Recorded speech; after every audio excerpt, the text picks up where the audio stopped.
Mais pour l'heure, les conditions de détention des animaux d'élevage n'ont pas changé. Stefan Bröckling est révolté par des images d'élevage intensif. À cette heure-ci, la plupart des gens sont confortablement installés chez eux. Ils n'ont pas la moindre idée de ce que subissent au même moment des millions d'animaux. Ces animaux qu'on appelle dans notre société animaux de production connaissent le pire.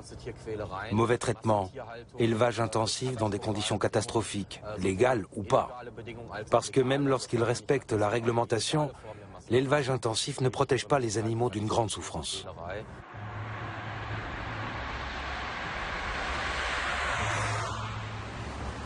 1 heure du matin, Stefan Bröckling rejoint d'autres militants sur un parking isolé du nord de l'Allemagne.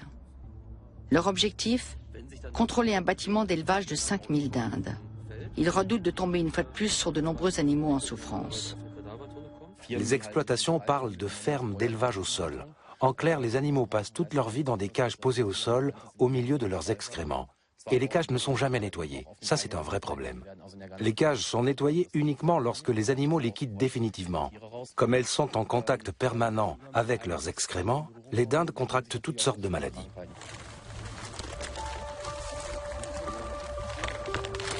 Les militants enfilent des vêtements de protection pour éviter toute contamination.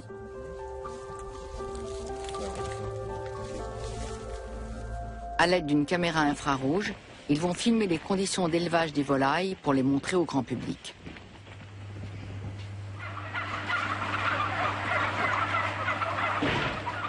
Malgré sa petite superficie, le bâtiment respecte les normes en vigueur. Il est donc conforme à la réglementation. Problème, l'hygiène laisse sérieusement à désirer. Plusieurs dindes mortes gisent sur le sol depuis plusieurs jours, voire plusieurs semaines.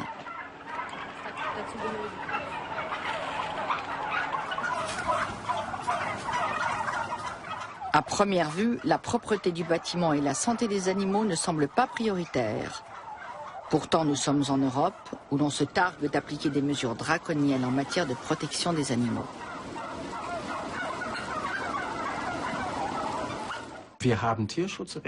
Notre réglementation concernant ces questions est la plus stricte qui soit. On trouve ce type de production industrielle partout dans le monde, en Australie, aux États-Unis, etc. Les producteurs européens ont les mêmes objectifs, mais ils sont encadrés par des règles plus sévères.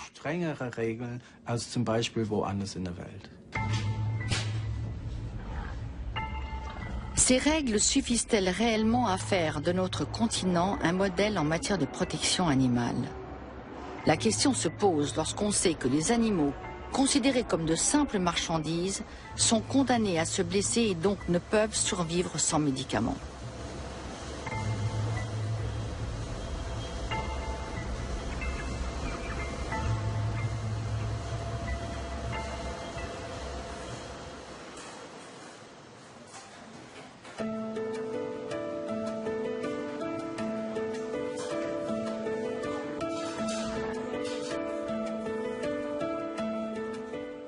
Je sais bien que les conditions d'élevage des poulets, par exemple, ne sont pas bonnes.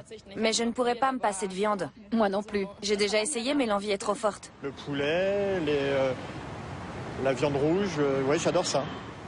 Il n'y a pas vraiment le choix. En dehors du poisson ou de la viande, qu'est-ce que vous voulez manger? Des légumes? Y a-t-il une alternative à la viande? Sa consommation excessive n'a pas seulement des conséquences négatives sur notre santé.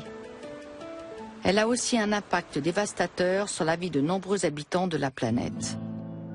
Logique, plus on produit de viande, plus il faut d'aliments pour les animaux. Ces aliments sont généralement importés d'Amérique du Sud, du Brésil, d'Argentine et surtout du Paraguay, d'où provient une bonne partie du fourrage consommé en Europe.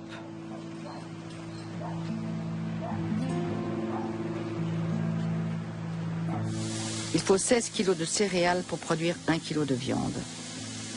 Le problème est que l'Europe ne dispose plus de surface cultivable suffisante. Donc elle importe d'Amérique latine du fourrage riche en énergie, comme la farine de soja.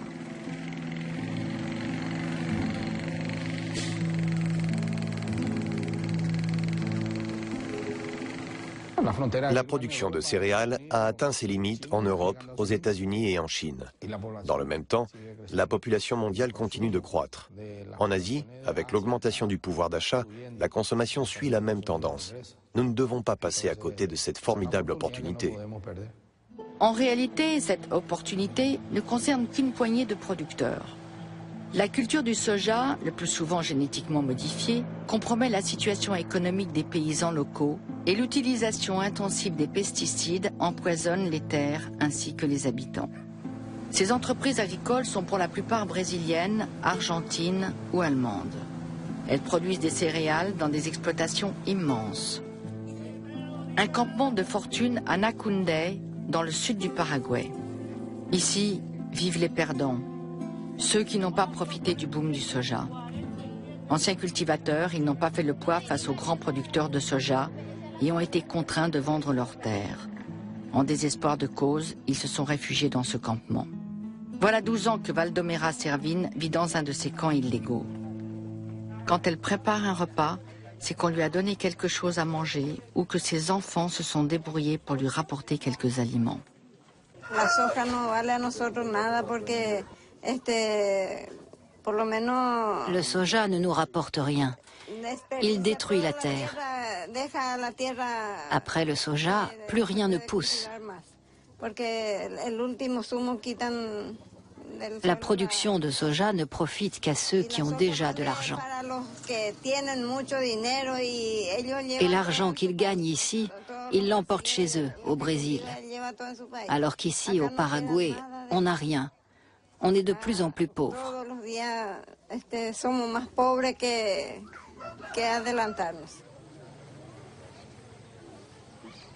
Victoriano Lopez est le chef ainsi que le porte-parole du camp. Nous avons un peu de manioc. C'est tout ce que nous avons à manger. Nous n'avons rien d'autre. 5 familles s'entassent dans cette tente. Ce qu'ils mangent ici, c'est un pied de bœuf et quelques oiseaux.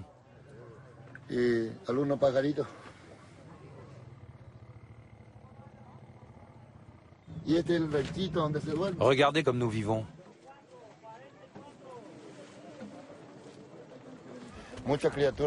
Beaucoup d'enfants sont déjà morts, déshydratés, empoisonnés ou morts de faim. Là, tout récemment, nous avons perdu 6 enfants. Et nous n'avons personne à qui nous adresser. Personne ne s'occupe de nous.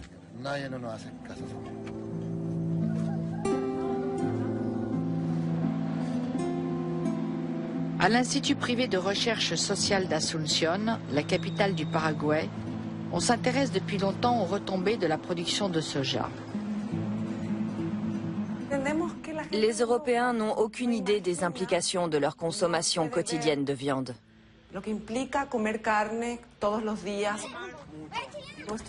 Dans notre pays, les décideurs économiques, surtout dans le domaine de l'agriculture, ne tiennent aucun compte des besoins et des droits de la population paraguayenne. Ils ne se préoccupent ni de l'alimentation, ni de la santé et du bien-être de notre peuple ou de nos agriculteurs. La seule chose qui compte, ce sont les affaires, c'est-à-dire la production de céréales, de soja et de viande.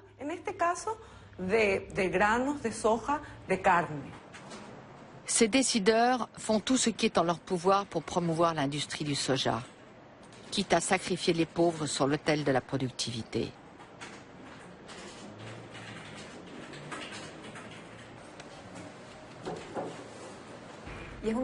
Voici l'une des rares fois où nous avons pu filmer une intervention de la police dans un camp et la violence exercée sur ses occupants.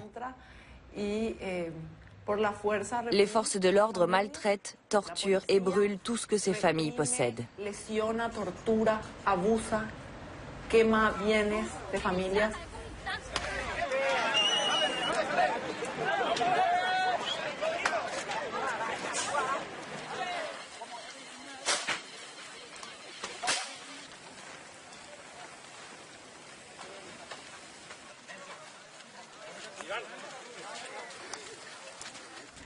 Cette violence vise à intimider ceux qui voudraient occuper illégalement d'autres parcelles.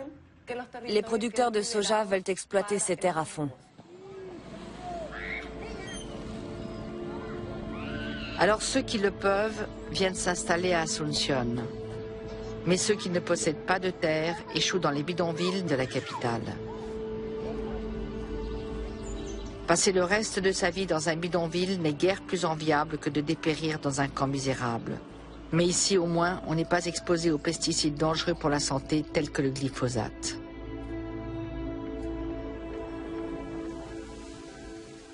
Le soja ayant été génétiquement modifié pour résister à ces pesticides, les barons du soja en épandent des quantités massives sur leurs terres sans se préoccuper ni des habitants de la région, ni de l'environnement.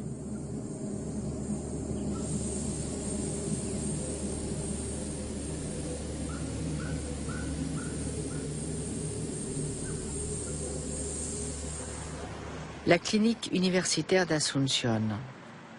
Le docteur Stella Benítez Leite dirige le service de pédiatrie. Chaque semaine, elle reçoit des parents dont les enfants sont nés avec des malformations. Au début, le fait que de nombreux parents habitent près des exploitations de soja n'était pour le médecin qu'une coïncidence. Mais les cas se multipliant, Stella Benítez Leite a décidé de regrouper et d'analyser l'ensemble de ses observations.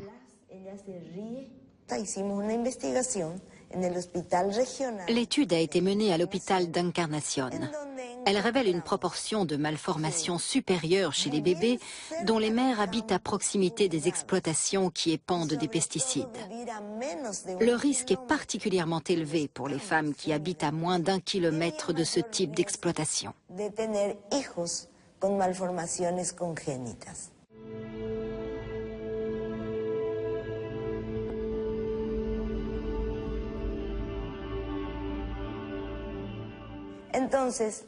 Nous avons constaté beaucoup de problèmes pendant nos recherches.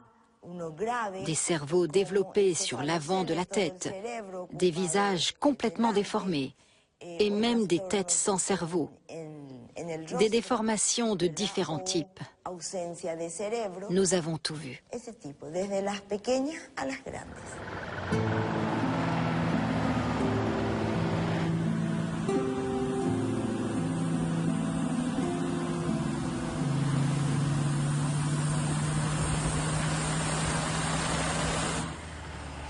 Nous sommes ici à la pointe sud du Paraguay.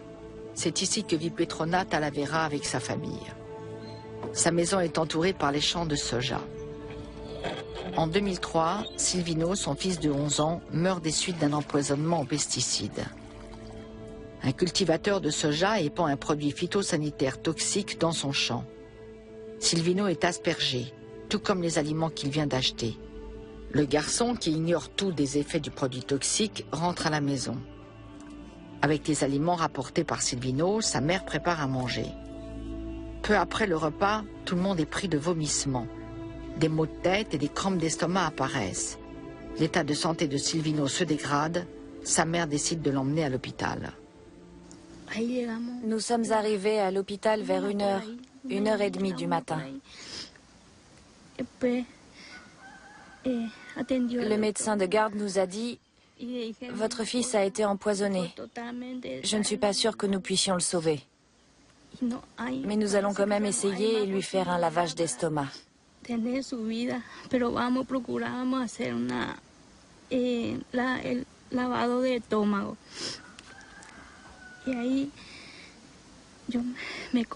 Il m'a prescrit une ordonnance et je suis partie.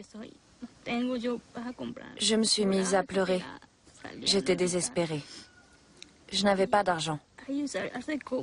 Un homme m'a alors aidé à payer les médicaments pour le lavage d'estomac.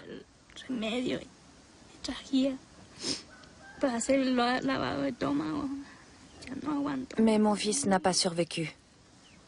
Il est mort peu après. À 3h30 du matin, il a eu une première attaque.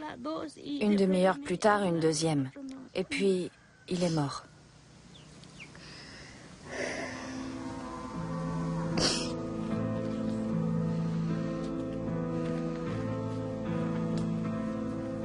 Les médecins confirment la cause du décès de Silvino. Intoxication aux pesticides. Commence alors un long combat pour la justice. Petrona Talavera obtient gain de cause en deuxième instance. Mais le producteur de soja se pourvoit en cassation avec succès. Il n'y a pas de justice pour les pauvres.